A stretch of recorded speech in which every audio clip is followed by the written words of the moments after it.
Clodagh back from her magical honeymoon in Ibiza to share a dish that she's been eating while soaking up the sun. Yes. And that dish is? This is my one-pot spicy Ibiza sausage. I've got my chorizo sausage, which is really like one of the big ingredients in Spain. It's the cooking one. You cook that off for 5 minutes and look at all the gorgeous juices coming out of that.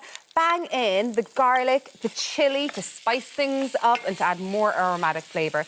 Leave that cook for about a minute. And this is like an amazing, effortless feast of a dish. Like I cooked this. A bit like your wedding, which was just 2 weeks ago, and we're just going to share some. There's Harry. There's the lucky man. There he is. Look, my husband. Look, and the doggies. Oh, it just looks so perfect. There's me out. You got good wear out of that dress, though. That's true. I love that's to see nice. that. That's so funny. That's all very good. Oh, look, that one. That's the finca that we stayed in. So God love us, aren't they lovely? Yeah, and you're bringing the honeymoon theme and the I'm going to basically. This is a dish that I cooked one night when we couldn't get any fish out there. It's super, super simple. So I put in the garlic, the chilli, the chorizo. Next, I'm putting in plum tomatoes like that, which are tinned plum tomatoes, and then in some tomato passata, or you could use tomato puree. If you're doing puree, just put in a tablespoon of it. And then I had rosemary. There was rosemary growing in the garden of the finca, because rosemary grows everywhere around Ibiza. And then I've also got olives, because there's so many olive trees and everything over there. So I basically got all these ingredients from a small little beautiful shop in San Juan in the north of Ibiza. I'm literally just back last night and I knew that was going to happen. Look. Uh-oh, OK. Look at it. There we go. That's fine. That's all right. We'll pretend that didn't happen. And then a couple of bay leaves. But if you don't have any bay leaves, don't worry about it. And then what you do then is you just let that sit away. It's not your time. Let it simmer away for about 20 minutes and it gets thick and juicy and luscious. And then I'm serving it up with this gorgeous, it's called cassate. What is this pasta? Isn't it brilliant? So I'm ashamed to say, even though I lived in Italy, I never actually cooked with this pasta before. You want to zoom in on it, it's so gorgeous. It's basically like a mix of a penne and a macaroni all rolled up. It's so good because it's got a little tube in the middle and it fills up with all the flavour. It's called casarecce pasta, that's the type of pasta, and you can get it in all the supermarkets because I Googled it when I was out in Ibiza and we were coming up with the recipe for here and I was like, and it's gorgeous and it holds on to all the flavours. And then what you want to do is put the pasta back into the sauce and then stir it so well that everything is absorbed into it. So that's what they always say, don't they? You put the pasta in the sauce, not the sauce in the pasta, right? Yeah. Exactly, that's it. That's it.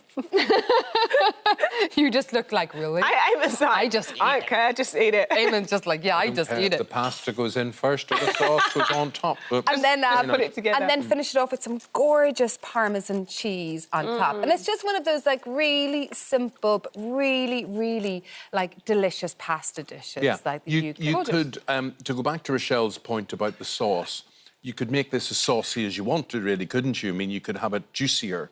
So, in other words, you know, if you're pouring the sauce on top, no? Yeah. You could? So I say that again? You can make it as saucy as you want. Yeah. You know, like...